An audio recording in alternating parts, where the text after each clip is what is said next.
I want us to look at what I think is one of the most misquoted verses in the Bible, and it's the title of today's message, and it comes from 1 Timothy 6:10. 1 Timothy 6:10 says, "For the love of money is the root of all sorts of evil, and some by longing for it have wandered away from the faith and pierced themselves with many griefs." Okay, this is not the way you usually hear it. Usually you hear it, money is the root of all evil. Have you heard that? Money is the root of all evil? Money is not the root of all evil. Look at the verse again. What does it say? It says, the love of money is the root of all evil. Money itself is not evil. Money is neutral. Money is a tool that you can use, that God can use. It's like a hammer. A hammer is not evil. The hammer is not the root of all evil. But I can use a hammer for good purposes. I can use a hammer and build a house or build a church or build something. I can use a hammer that way. Or I could use a hammer and crack you over the head. The hammer is the same hammer in both cases. It's not the hammer that's the root of all evil. It's how you use it. That's the same thing with money. Money is a tool. Money is something that you're supposed to use.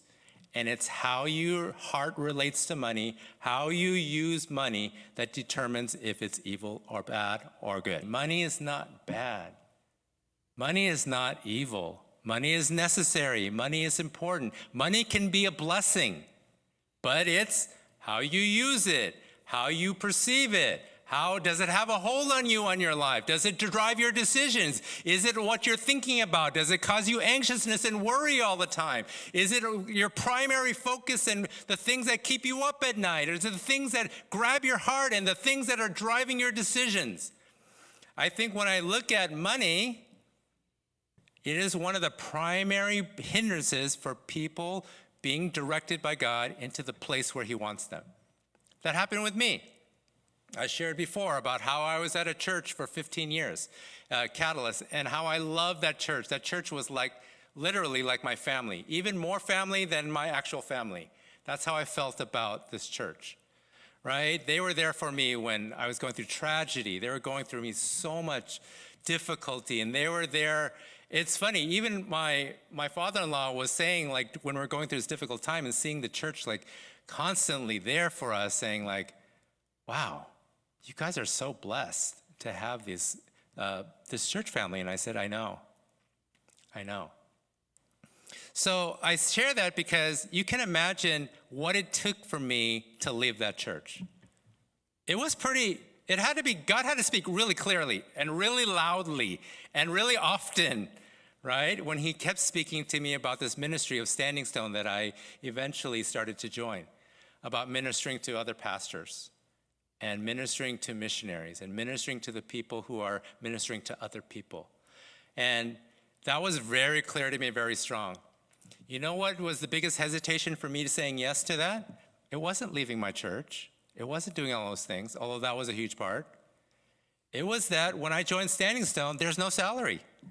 You have to raise your own support. So when I started, I'm gonna have zero.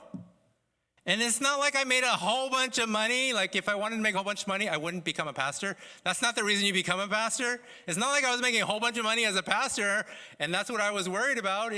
But it was a regular salary. It's something that I got every month. And now I won't have that.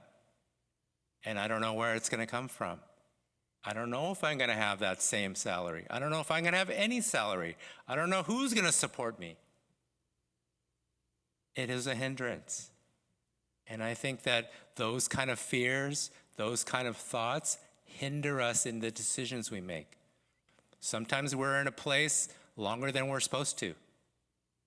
Sometimes we're doing things we're not supposed to be doing because it's driven by money. It's driven by fear. It's driven by insecurity. It's driven by control.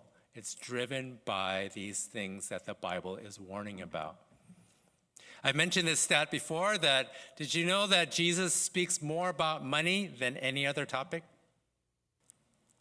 More than any other topic, right? And I want to clarify that because I've mentioned that stat before, so I don't want you to get the wrong idea. It's not that he thinks and is teaching about money all the time, because when you read the Gospels, you probably don't get that sense he's teaching about money all the time. But he uses the illustration of money and resources a lot because it's so important in our everyday life. And I think it's important for us to have the right perspective about money. So money can be a blessing and not a curse. Let me say it again.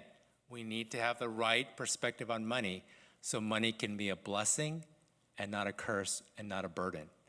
Not something that hinders us and controls us, but something that frees us, that we can be free. That we can make money serve us and serve God instead of us serving money.